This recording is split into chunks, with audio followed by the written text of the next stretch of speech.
Hello and welcome to this UniSuper and climate risk discussion hosted by the University of Melbourne. I'm Ali Moore, I'm a journalist and I'm a former Vice-Chancellor's Fellow at Melbourne, and I'm your moderator for this conversation.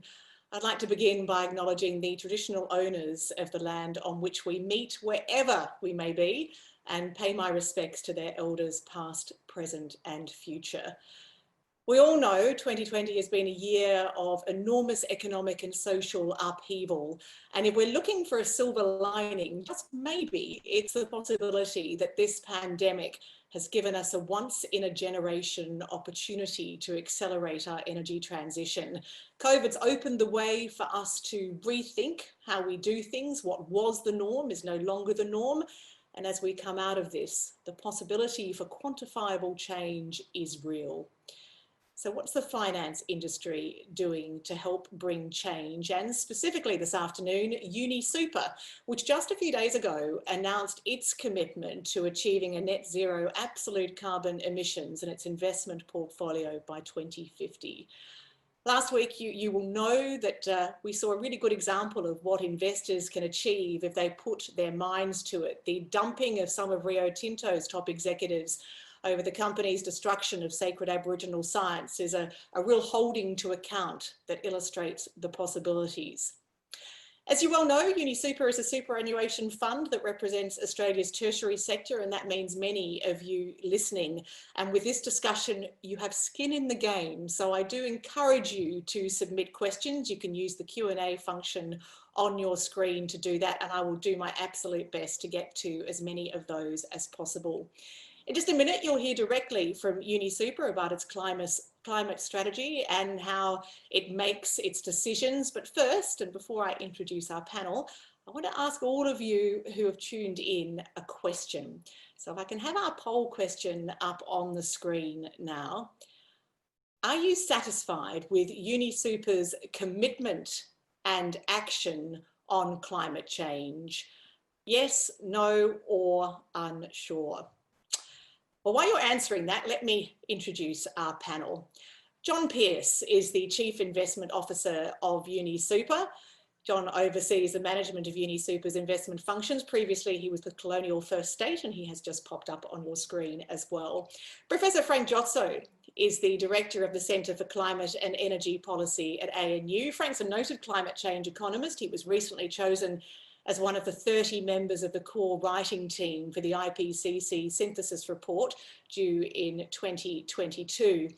Professor Pamela Hanrahan is the Professor of Commercial Law and Regulation at UNSW. Pamela is an expert on corporate law and climate risk. She's an expert witness in the McVeigh versus Rest super climate disclosure case, and she was previously an advisor to the Hayne Royal Commission.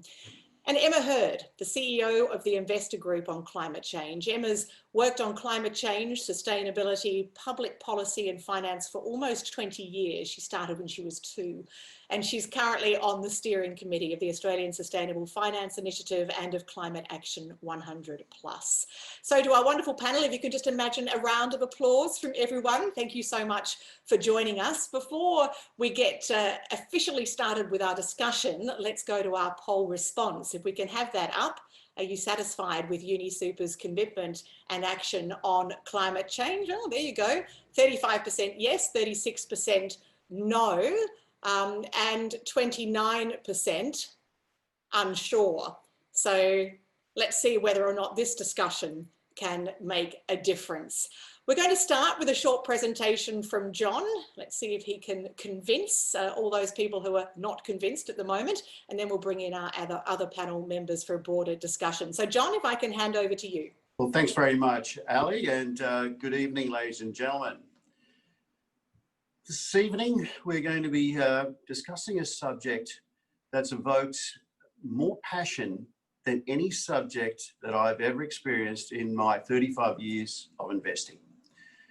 And as is the case with all subjects that evoke so much passion, there are going to be extremes. And with climate change, in one extreme, we have the deniers. At the other extreme, we have those who believe in very simple solutions.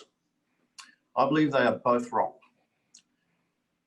However, I'm not here to actually try to change people's minds, but what I really want to achieve from this session is that at the end of it, hopefully you do have a better understanding of UniSuper's position. Now, what we're going to do is, so we're going to start with a common fact base. And I'll ask if we can get the UniSuper's fossil fuel exposure up there. Now, hopefully you can read it. There's a lot of numbers there. And what we've done here is actually divided the fund between our defined benefit and accumulation. And most of you will know accumulation. It's also known as defined contribution. And we've split it between production, transportation, and generation. The other thing I'll point out is that it is look-through exposure. So, for example, with Woodside, a look-through exposure would be pretty much 100% of Woodside. But with BHP, it's only that component of BHP which is involved in fossil fuels. The other high-level observation is that we have relatively minor exposure to the exploration and production component of fossil fuels. With thermal coal, that production is pretty much BHP. And while some of you in the audience might believe that BHP is part of the problem, we believe that BHP is indeed part of the solution. You know, what do we want to see from companies? Three things. We want to see disclosure, we want to see targets, and we want to see credible action plans. Actual money committed to a credible action plan aligned with Paris. And we believe that that BHP ticks all three. Of course, when we get to the transport and transmission, that's when we do have very sizable exposures, and it is concentrated in our defined benefit. And you can see the one there that stands out is APA, and of course that is gas pipelines. Now, I think it's worth looking at the context of our investment in APA. Most of you will know that in a defined benefit division, we have benefits that are pretty much defined, or they're governed by a set formula. So, and that formula is usually tied to a multiple of someone's final salary. So the defined benefit gives rise to a liability, and we have to get assets that we believe optimize our chances of meeting that liability or those commitments. Now, it just so happens that when we were constructing the portfolio, we found about half a dozen companies in Australia. They had to be large, they had to meet the hurdle returns, but not just the hurdle returns, they also have to meet the nature of the return. And in particular, we want cash generating companies, because more and more of this defined benefit scheme, we have members that are moving into a pension phase. So we need cash to make those pension payments. And as it turns out, APA is almost a perfect fit for these liabilities. So when we started building our position in APA, it wasn't actually a position to get into the gas industry. It wasn't about gas. It was about finding a company that best fit those defined benefit liabilities. Now, I will point out too that with our DB, it's about 123% in terms of funding levels. That makes it one of the best funded DBs in the world. If you look at the average in the US top 100 corporates, it's less than 80%. It's a fact that we are extremely proud of. And I will say that there is no way that we would contemplate any investment strategy that would potentially compromise our ability to meet those liability commitments. And that's pretty important. It's non-negotiable. Finally, I'd just like to mention, you can probably get that off the screen. And look, I've got no problems with sending that. We will put that back on the screen on the website so people can look at that at their leisure. Ali, I'd finally like to just finish off with just reiterating some of the recent announcements and adding a bit of colour. The set of initiatives and actions that we discussed are all based around a fundamental belief. And the fundamental belief is that decarbonisation will be an all-pervasive theme for at least the next decade. So not only is it inevitable, it's absolutely essential. And that's pretty important because we've pretty much gone past the point of debating about the details around the science of climate change. we don't get into any debate around fiduciary responsibilities. As a responsible asset owner, we have to understand the compelling investment themes that are going to dominate over the medium to long term. And we can't think of a bigger one than decarbonisation. So the set of initiatives that we're talking about is in that context. So I guess at the very top is this commitment to get to a net zero target by 2050. And we believe with the number of companies that are already committing to this, by that time, and hopefully a lot sooner, we are going to have a breadth of sectors and companies to construct well-diversified portfolios. We're also well before 2050, and in the short term, we want to have our key diversified options with a lower carbon footprint than the market average. We're going to exclude companies that generate greater than 10% of their revenues from production or exploration of thermal coal. In terms of company engagement, by 2021, we want to see the Australian companies that are in our in-house portfolio, so these are the companies that we engage with, having climate targets or emission targets by the end of 2021. Now, that number is currently around 75%, so there's some way to go. But if you think about, it wasn't that long ago when that number was zero. So we've come quite a way in a short period of time. And obviously, that's our direct engagement. And then we have our collaboration with climate-focused groups. And Emma will talk to you about one where we're actively involved with Emma's group. And when we say actively involved, it's not a simple case of just ticking the box and hanging in there. It's actually doing something. Finally, this is important. Now, we are incorporating a shadow carbon price with all of our key investments. Now, you might think, well, that's fairly academic given the current political environment. Well, we don't believe that's the case. We think ultimately companies are going to have to pay for negative externalities. We want to see where the pressure points are in our portfolio. And I'll tell you, share with you a concrete example of where it's made a difference. Not long ago, an announcement was made by Glencore to develop a large thermal and coking coal mine in southeast Queensland. It might surprise some people, but through a complicated structure, a joint venture, we actually own 15% of that coal mine. Now, I know you might be all aghast, but you can breathe easily. We don't believe the economics of that stack up. We think thermal coal is bound to be a stranded asset. We can't see the role for thermal coal in a sustainable future. Furthermore, when we look at the financials of that and we apply a carbon tax, we just don't see how it stacks up. So we have formally told our joint venture partners that we will not support the development of that coal mine.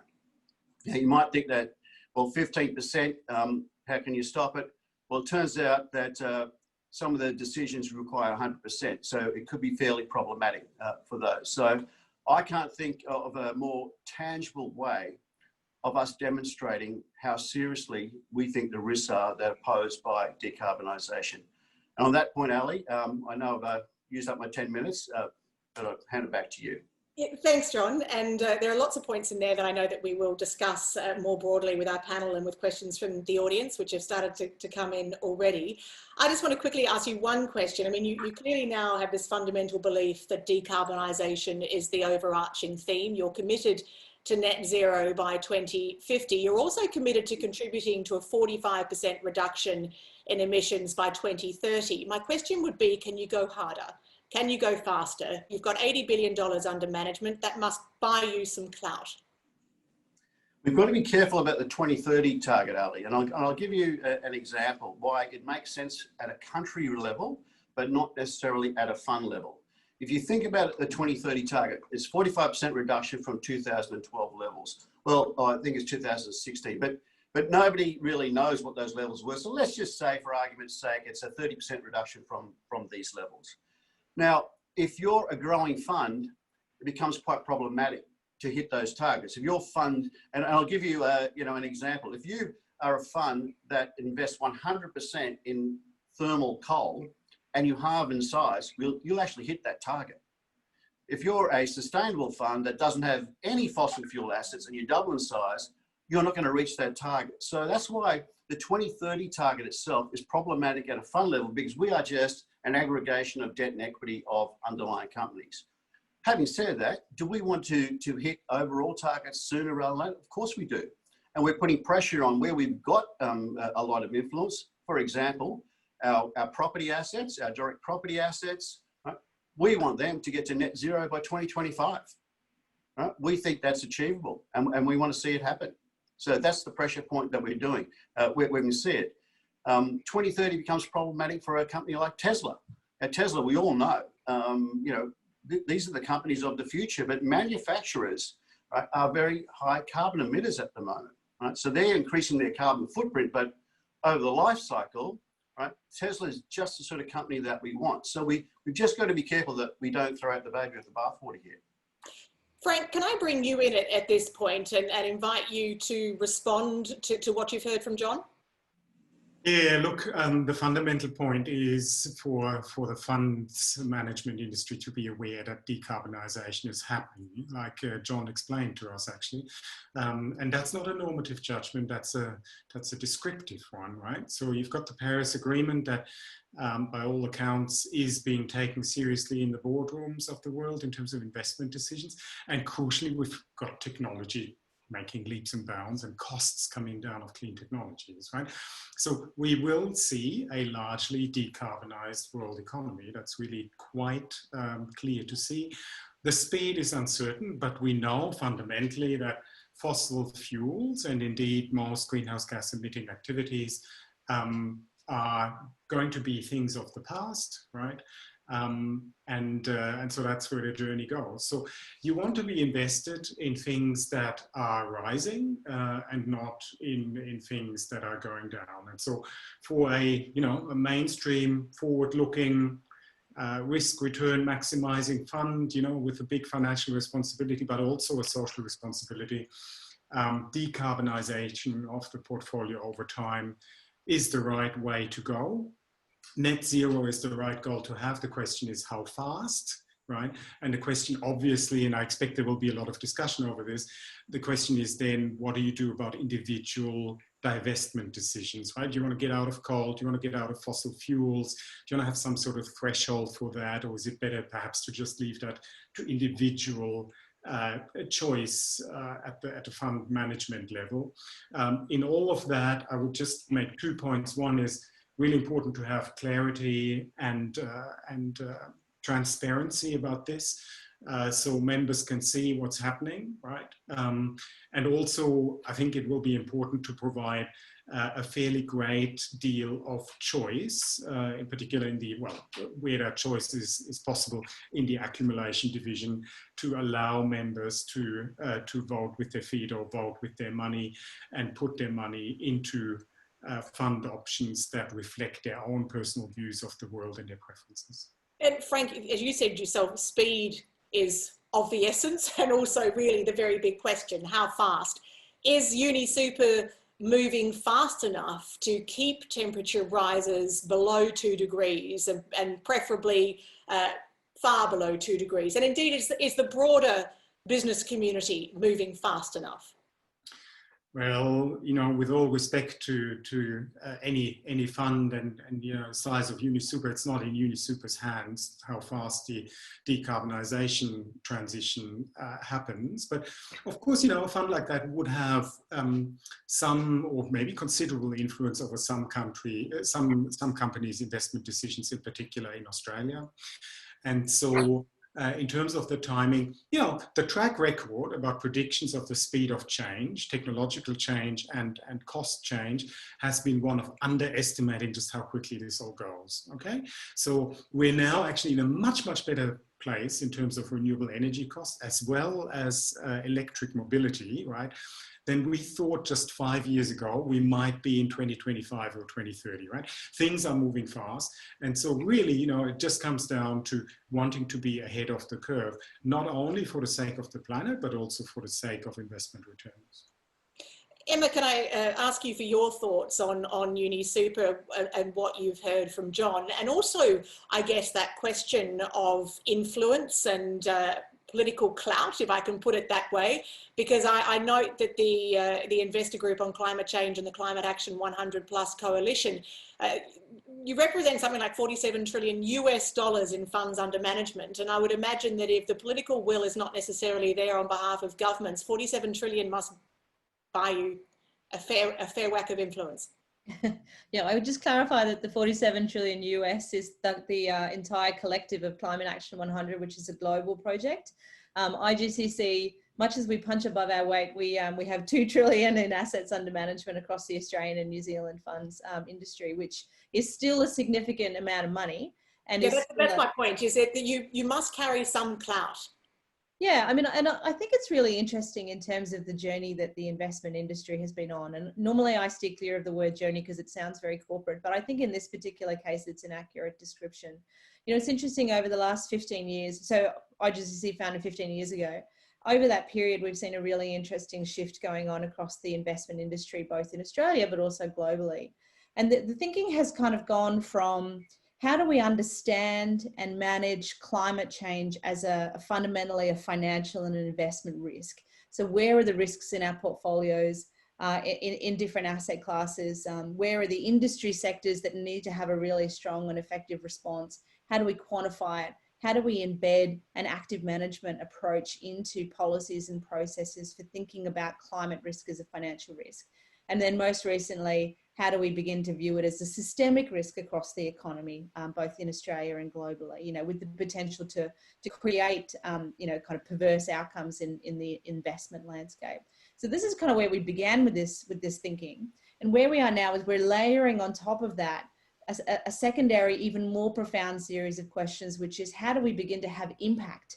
So how does the investment industry both contribute to the development and the acceleration of climate solutions, whether it's technological or behavioural within industry sectors, but then also how do you begin to transition the economy that we've got today to one that's decarbonising in an effective and an efficient way? And I kind of say that as my initial thoughts because I think it goes to the heart of, in many ways, what's the best response for a fund, particularly a large fund like UniSuper. Is the best response to use your capital, use your influence to change, to accelerate the transition that's within the economy, to work with the companies you have holdings in, to work through initiatives like Climate Action 100, to push through the transition at a much faster rate than government policy often can? Or is your role to then starve industries of capital, to look to aggressively push capital into solutions that are actually providing technological solutions and pulling through the decarbonisation that we need to see? Is it both? And if it's both, how do you do that in a way, which personally I think it is, it's both.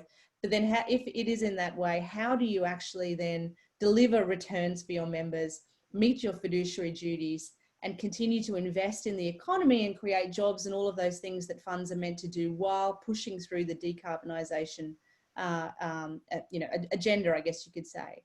I mean, so do you think UniSuper has managed to draw that, to walk that line so that it's doing both? I think it's really beginning to understand where its risks and opportunities for impact are. I think we're seeing really interesting convergence around net zero by 2050 as an overarching ambition. Debating the toss as to whether it's soon enough, clearly not, but you know, it's a useful unifying aspiration for all of us to share, investor and company and government. But also that has to be backed in with meaningful and credible interim targets, 2030 targets. 45% is also an area where we're seeing significant convergence across the funds recently in Australia, but also nationally. It's a useful pivot point for policy settings. You know, we need to aggregate, because the only way we're going to do this is to do it together. So, you know, converging on these key points is really important. But as to the individual actions, the strategies, the tactics as to how funds actually meet these commitments, I mean, that is a question for each fund, for each CIO, and for their members. Like, how does your fund best meet your needs? And again, just to pick up on Frank's points, we're all involved in this discussion, particularly in Australia. We all have compulsory superannuation. It's our money that's being invested. How engaged are we in these discussions? And again, I think that's why it's so important that forums like today actually happen, so we can be having that discussion around how do we do this? How do we make this transition happen, and also effectively save for our own retirement as well? Pamela, Emma there talked about the need for funds to meet their obligations while they're doing all these other things, finding the balance. Can you take us through the legal and the fiduciary obligations of super funds? Because trustees are obliged to act in the best interests of the people who have given them their money. But what exactly does best interests mean? Thanks, Ali. That's a good question. The best interest duty is often misunderstood in the sense that people think it's about best outcomes. It's not. It's about what motivates the decision-making of the board, ultimately, of the super fund. So when they make a decision, that duty requires them to do so having regard to the best interests of the members of the fund and not some other interest like their own enthusiasm or some, what you might describe, I guess, as ancillary motive. So the best interest duty is about what's best for the members of the fund. Of course, trustees also have a duty of care, and we're seeing a lot of interest in over the last couple of years in whether trustees that are not appropriately managing climate change investment risk in their portfolio are adequately discharging their duty of care. But we also talk about two other things in this space. One that lots of people will have heard of is the sole purpose test. So when the superannuation fund, and I should declare I am a UniSuper member myself, so when UniSuper invests my contributions on my behalf, it's required to do so for the sole purpose of generating benefits that I will receive when I retire or when I reach a certain age, or death benefits for my dependents. So that's the sole purpose test. And there's another legal obligation that sits on trustees as well, which is an obligation to advance the financial position of the members. So within those legal constraints, the sort of decisions that we're talking about today have to be made. And I think it's interesting, just contrasting what John had to say with what Emma had to say. The legal question of whether you're required to respond to climate change as an investment risk is a pretty simple one now, because I think John's right, decarbonisation of the economy is inevitable, and any trustee that misses that boat is not going to be managing that investment risk properly. But I think sometimes for institutional investors in general and for boards of corporates as well, the second proposition that Emma put, which is to what extent should we be driving changes? Should we be moving ahead of consensus around 2030 or 2050? I think sometimes that's a more challenging decision for those who are charged with these responsibilities. Well, I suppose that would be my question. It is very challenging. What's the best way forward? How do you find that balance? Because if how open is it to the individual interpretation of the trustees as to which way they go? And if best interests don't necessarily mean best financial outcomes, how do you possibly measure the other side of it if you decide that you're going to move ahead of the curve? Yeah, I think member engagement's really important. So the comment that Emma made about the fact that this is your money, and so if you would rather have it in an investment option that is moving more quickly than maybe the whole of the fund, that's entirely open to all of us as members. I should just give a shout out to my academic colleagues this week, because it's been a pretty rough week for many colleagues in institutions, and they may not be thinking about this right today, but so I think member engagement is really important. Trustees do come to their legal advisors and ask this question, and they're not always thrilled when the advice that they get is, well, look, it involves a judgment call, and your job is to make those judgments, having regard to what reasonable people in the industry are doing and saying.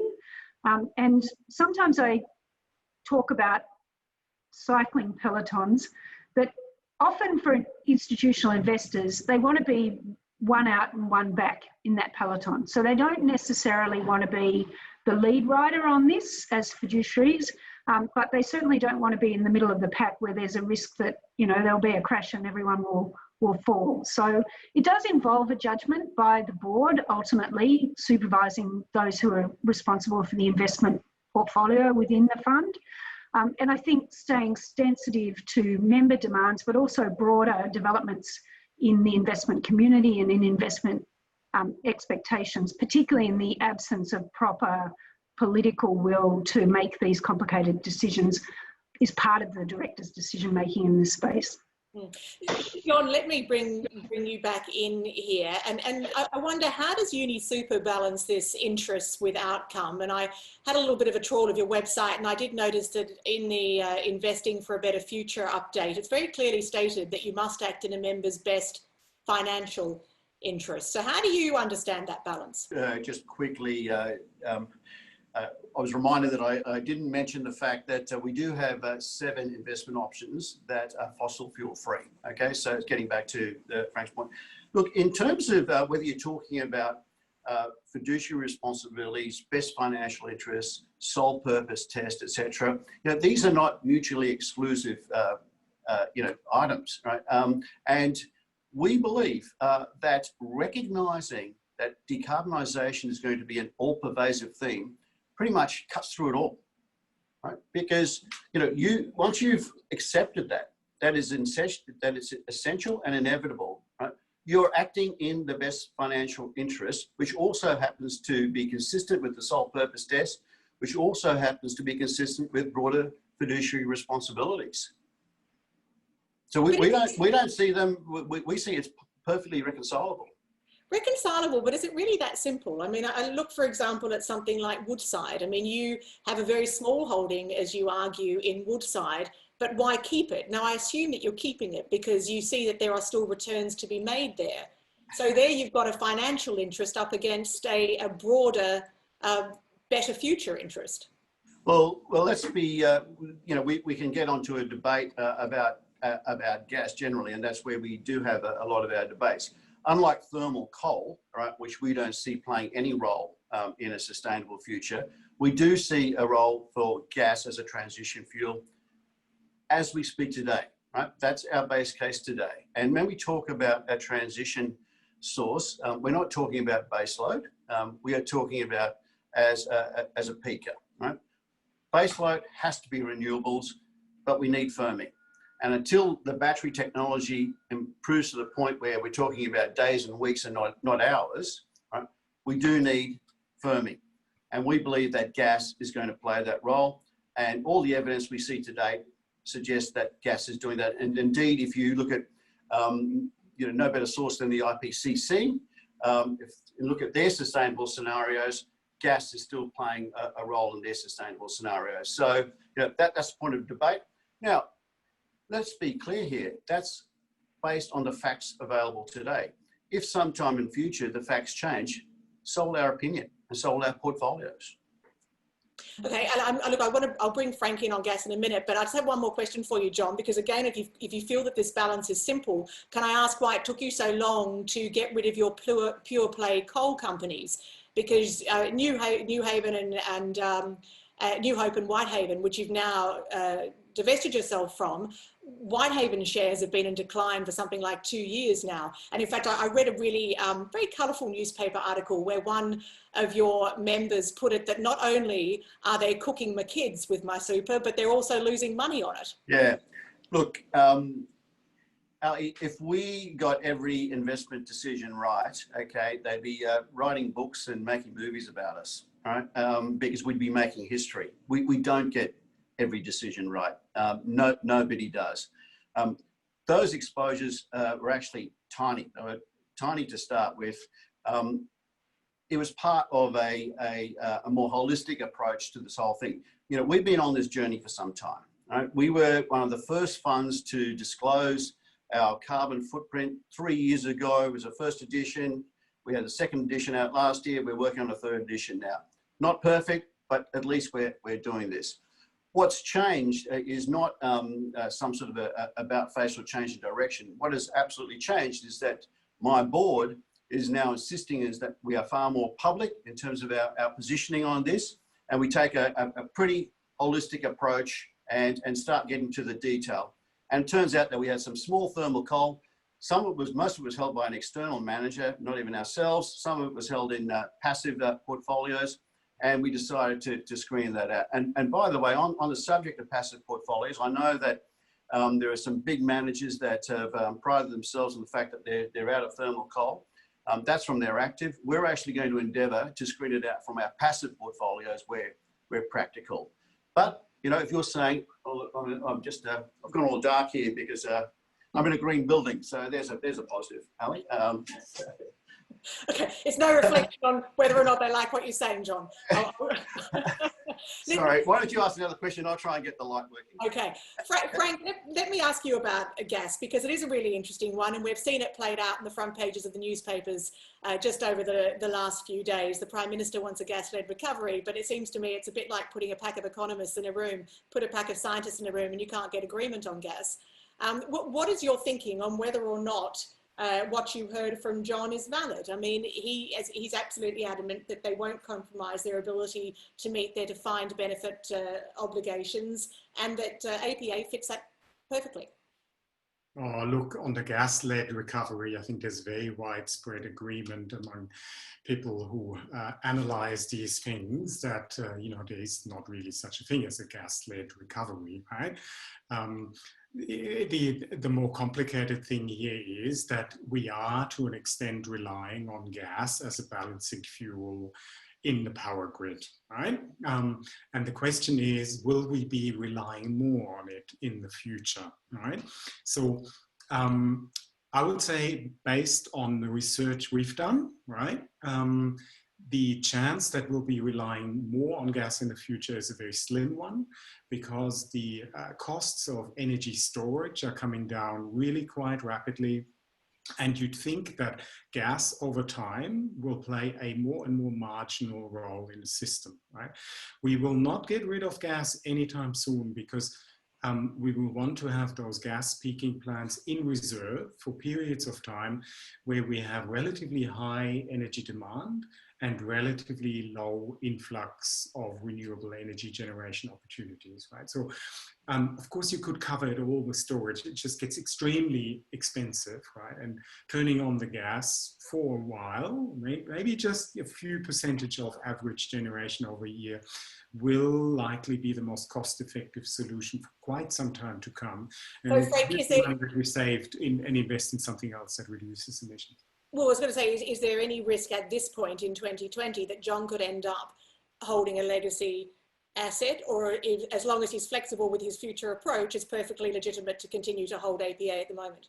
Well, and that's the trouble in terms of the case for new gas infrastructure or new gas generators even, right? It's very difficult to see from where I stand the sense and the investment proposition in adding to the existing gas and gas firing infrastructure, right? So we kind of have what we need, and we'll be using that to a lesser and lesser extent for quite some time to come. How that translates into investment decisions is for others to determine, right? But, you know, this gas use in Australia is not a growth industry. Mm-hmm. I'm going to go to questions in a minute, but I just want to ask Emma about this issue of divestment. And this is a point that John makes too, that what difference does it make if you decide that you're not going to, let's say John, you know, had an epiphany and decided he didn't want to be an APA and he sells it, or someone else buys it? Mm. Yeah, I mean, it's actually quite, it's actually quite a complicated outcome assessment when you look at divestment as a means of actually achieving climate outcomes, because, you know, there are a number of different perspectives on this, and to a great extent, you can see from a lot of people's personal perspective, the attractiveness of the notion, I don't want my money going towards fossil fuels, and that's legitimate, and you can choose to invest your money in funds that are adopting that approach. From a whole of fund perspective is also the question of, from a risk-based perspective, do we think there are significant risks attached to particular activities, and that from a whole of portfolio perspective, we don't want our money going into particular types of concentrated risk or particular activities. And you can see it in the UniSuper approach of applying that threshold at 10% of market cap in thermal coal, in terms of saying we think there are issues attached to that whole industry, that whole activity. From a risk perspective, we don't want to be involved in it. And then there's also kind of questions from a advocacy perspective. You know, from an advocacy perspective, does divestment from industries or activities or companies achieve the climate outcome? And that's where it gets probably more problematic and more contested, to be honest. There are a lot of people who are personally very passionate about climate change issues, including me, who think that we're not going fast enough and we need to be doing more. And I'm not always 100% convinced that divestment is necessarily the best solution in all occasions. for the reason that it does remove your ability as a fund to actually influence that company to change. And to give you a good example, if I want to be taking my money out of the largest owner operator of coal-fired power stations in Australia, then I take my money out of AGL. If I want to put my money into the largest owner operator of renewable energy in Australia, then I put my money into AGL. So the question then becomes, who do I divest from, invest in, or can I use my holding in AGL as an active shareholder to put pressure on them, to engage with them, to actively encourage them to make that shift in their portfolio faster. So within a few years, they're only the largest owner operator of renewables and no longer the largest owner operator of thermal coal generation. So the question for me is, where is the biggest climate impact through activities? Sometimes it's divestment, sometimes it's active engagement, and sometimes it really depends on this very specific asset and how much you own in it. So it's a contested and it's a difficult issue to work through. And I think it's one which will continue to be hotly debated, and it should be, in terms of how do we get the best climate outcome in the shortest amount of time. Yeah, I might say, Ali, you mentioned Rio Tinto and Juukan Gorge. The extent to which institutional investors, particularly the Australian institutions, are ramping up their active engagement with boards of companies in which they invest, that's going to be the real pressure point over the next little while. So 3 big decisions in a row, AMP, QBE, and then CRA, I was going to say, Rio Tinto, I'm showing my age. That has met with a bit of resistance, it would be fair to say, from parts of the director community in Australia, who feel that maybe institutional investors are throwing their weight around and that they're intervening in decisions that were properly for the board and decisions that the board had made and was satisfied with. So I think that's going to be really where the thing that Emma is talking about starts to play out. How do boards respond to that more active and more public level of engagement from institutional investors? For many years in Australia, Australian institutional investors have been pretty active for a while, but that's typically happened behind the scenes. What we certainly saw with Rio was a very public engagement from the Australian institutions. And I think there's issues about the composition of the Rio board, it being in London and so on, that played into that a little bit. But that's really where the pressure point is at the moment, as far as I see it. And, well, you brought up Rio, and it's no secret that UniSuper was very heavily involved in that. We talk about APA. Tomorrow, we're meeting with the APA sustainability team, and we're going to be telling them that we believe their disclosure at the moment is not going far enough. Now, if we sold APA shares on the market, someone buys them, how do we know that they've got the same view of as us in terms of what APA's disclosure is? When I was a young bloke, the big boss said to me, to influence the circle, it's better to be inside the circle. And it's a sort of advice that I've believed in, and I've seen it work. Let's go to questions from the audience, and there are some here that are very pertinent very much to this issue, and I'm apologising to the panel in advance that most of the questions, as you'll not be surprised to learn, are for John. John, this particular question, does UniSuper intend to continue voting against climate resolutions at corporate AGMs? Now, I know that, I'm saying I know, this is reported that you voted against more than half climate-related shareholder proposals between 2017 and 2019, and I completely accept that not all shareholder proposals are good proposals. Yeah. But I guess that question goes to the heart of how real, how much real change and how much difference can you make by being in the tent?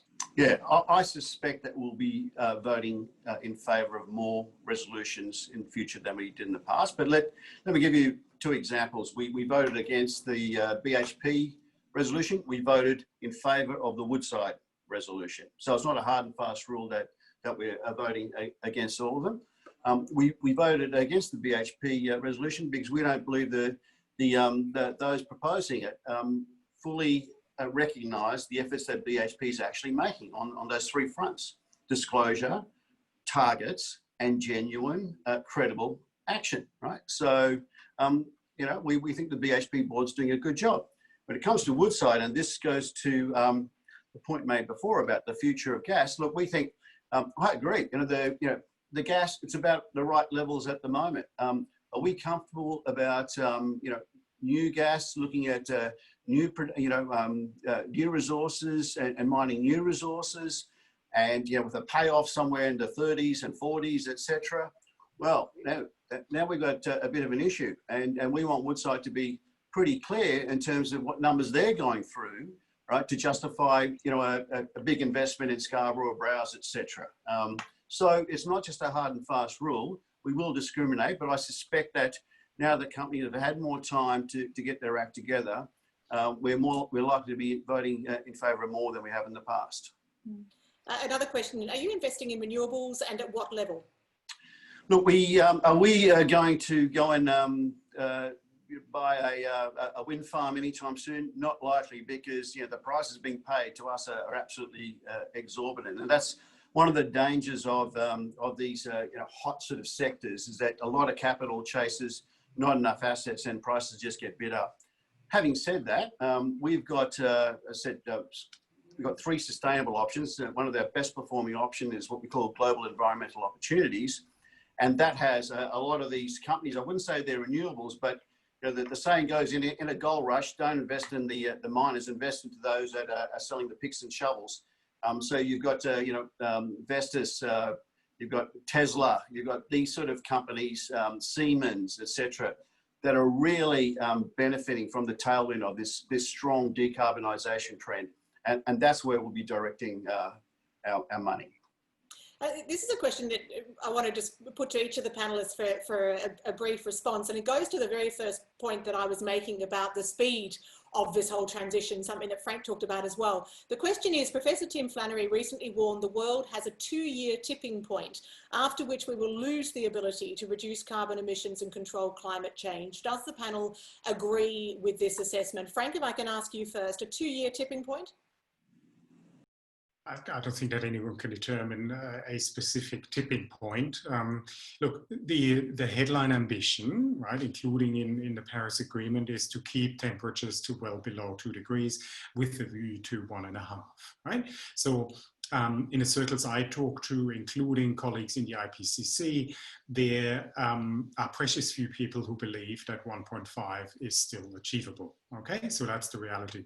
And so, we need to go harder, faster, but it is really not particularly productive to think about a 2-year window that then will slam shut and then it's game over. It's not like that.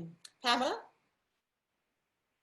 Yes, Ali, look, I was reflecting on how far we've come over the last decade. So a lot of people will forget, but when Nick Sherry was Minister for Superannuation back in, I think, 2008, he started the discussion about the responsibility of institutional investors to step up and really start to lead on some of this stuff. But not a lot happened until Paris. But over the time between, say, about 2016 and 2020, I think we are seeing a lot of institutional investors here and globally fall into line behind the need to commit to at least the 2050 goals.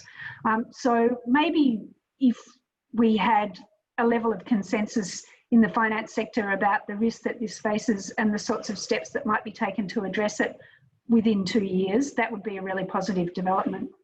Emma, I'm assuming you would agree wholeheartedly with that. Well, I wholeheartedly agree with anything which accelerates action on climate change, but I guess I don't think that I think targets and dates are useful, but if they help to provide momentum and also drive further action as well. I mean, I think I'm with Frank that the door doesn't slam shut in 2 years' time. What does happen is that we have to start managing for another form of climate-related risk, which is physical risk, which is twice as expensive and 10 times more complicated than transition risk, I might add. And already we're beginning to see institutional investors playing quite a significant role in thinking through how do we make our communities more resilient to the global warming that we know is locked into the system, unfortunately. But I think that increasing momentum does have a snowballing effect. We do see ambition begets ambition.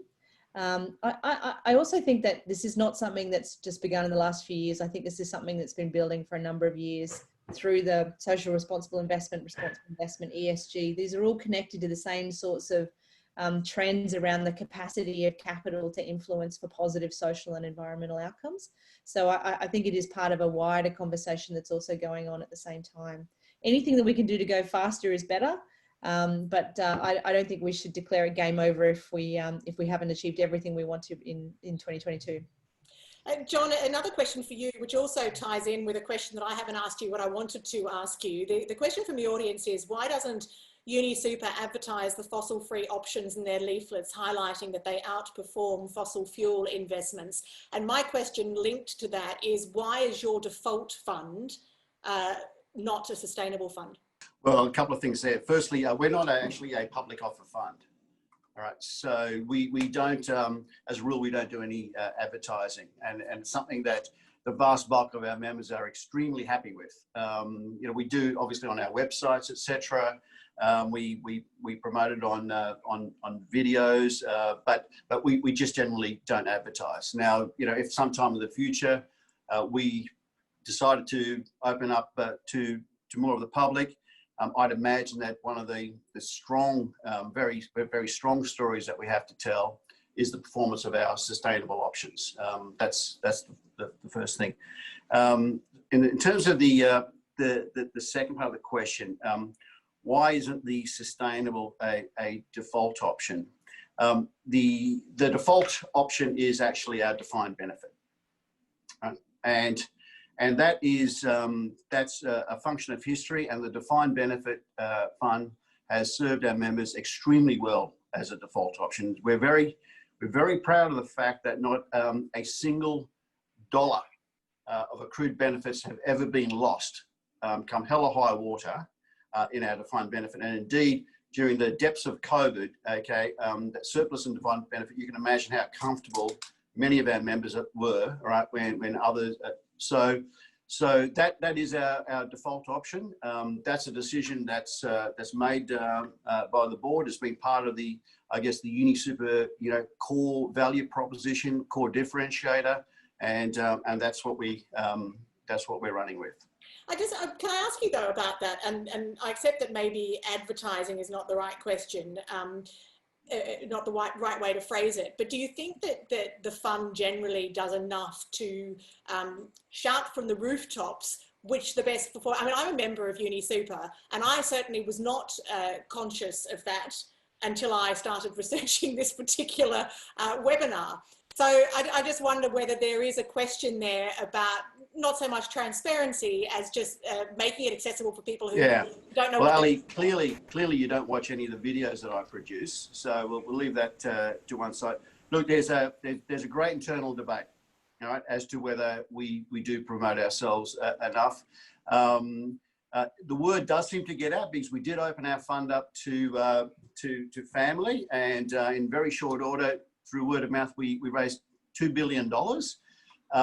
But you're right, we could probably do more in terms of, you know, in terms of making it aware, everyone aware of exactly how strong we are with these sustainable options. I do get worried that when after they've had such a great run, I'm always worried about, you know, promoting, you know, funds that have just had a great run. Yes, as I clicked that switch funds button, I did think to myself, yeah, exactly. Goes up, must come down. Look, we're almost out of time. We've only got 5 minutes left. So what I would like to do is just pose our poll question slightly differently, but I'd like to pose that again to the audience and then ask a final question to each of our panelists while that result comes in. So if we could have our second poll question up on the screen. This time we're just asking you whether or not, now that you've heard our discussion, how you feel about UniSuper's commitment and action on climate change, whether you're more satisfied, less satisfied, or about the same, bearing in mind that for the first poll, around 35% said yes and around 36% said no to the satisfaction question. So we'll get those results and I'll bring them to you in a minute. But just as a final question, Frank, if you had John's job, how would you change the investment strategy? Oh, I'm quite grateful not to have John's job. But look, overall, based on the research, based on what we know has happened and is likely to happen, it is a fair bet to be bullish about the success of decarbonisation, right? The technological underpinnings are strong, the economic underpinnings are strong. And so, you know, front riding that wave seems to be a good bet also just simply financially for returns. What I would like to see as a member of UniSuper is still greater choice in investment options. And so John said this right at the outset, this is the issue that causes more kind of engagement among members than anything else, right? So give members the opportunity to a really great extent to fashion their own investment portfolios. And I just saw on the Q&A, which is a wonderful resource, actually a question, why isn't there a sustainable defined benefit division, for example, right? So choice and transparency, I think, are the answers. Emma, choice and transparency are obviously really, really important, but it is complicated, isn't it? You brought up earlier that example of AGL. Yeah, I mean, I also think that we spend in the climate change debate justifiably, in order to communicate and argue for the urgency of the need for a response, that we spend a lot of time talking the downside, as in failure to manage climate change will create, you know, calamitous outcomes, significant financial risks. I think we don't spend enough time talking about the upside. In actual fact, so I mean, much as I have a cardinal rule about never telling any of my members what to do with their funds, I guess what I would say is that there's so much opportunity out there in terms of the decarbonisation trajectory. I think we should all be looking for the winners. And I don't just mean the new technologies and the brand new companies, you know, the next generation of Teslas that are coming through, although that's obviously significant. I also mean the companies that are going to fundamentally reshape themselves for the new century and the trends that are defining it from an environmental perspective, you know, all environmental dimensions, not just climate as well. So, I mean, there are going to be some amazing stories of transformation. We have to find them, we have to put money into them, we have to get exposure to them, because they will deliver significant amounts of shareholder value for all of us as well. And again, just to reiterate on Frank's point, communicate. People are so engaged in this topic. They are rightfully fearful for their future. They want to be part of the solution. Funds that have a really healthy relationship with their members are engaging them in finding the solutions and working through these complicated problems in a really dynamic way. It's a fantastic opportunity to engage more with your members on every front. Pamela, is that where you see the primary focus, where the primary focus should be for super fund trustees? Is it about engagement and about being very clear on obligations?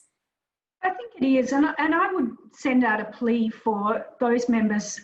There are less of them probably in UniSuper than in some other parts of the superannuation system. For people who are nervous about this, for people who see this as an ethical investments issue or a social issue, I think trustees have a responsibility to talk to people about saying, this is a real financial issue. And so we have to go down this path together to make sure that you are financially protected as we go through this transition. Because there are a lot of people who are unsure or who, you know, don't take the view that they want to move very quickly. And I think the superannuation system in Australia can engage with those members who perhaps are sceptical or nervous about what this means a little better than they do, rather than just preaching to the choir. I think we have to be careful of that. I'm going to give John an opportunity to respond in just a minute, but we did have a question about how many people have attended and how many people have voted. 350 people are watching and 80% of people have voted. So let's have a look at how you voted with that second poll question, what difference it's made. There you go, 50% saying more satisfied, 19% less, and about the same 30. John, I imagine I'm going to give you the final word. I imagine that though that poll means that this forum has well, achieved a purpose. That's right, Ali. And as I said at the outset, the purpose was not to change people's minds per se. I just genuinely hope though that people have got a better understanding of our position. And I guess the bottom line with your position is that it's not set in stone. It's not set in stone, and you know, just believe that we all want the same thing, right? We all want to get to net zero. We all want to get there quicker than 2050. You know, it's just that we all have different ideas of paths to get there.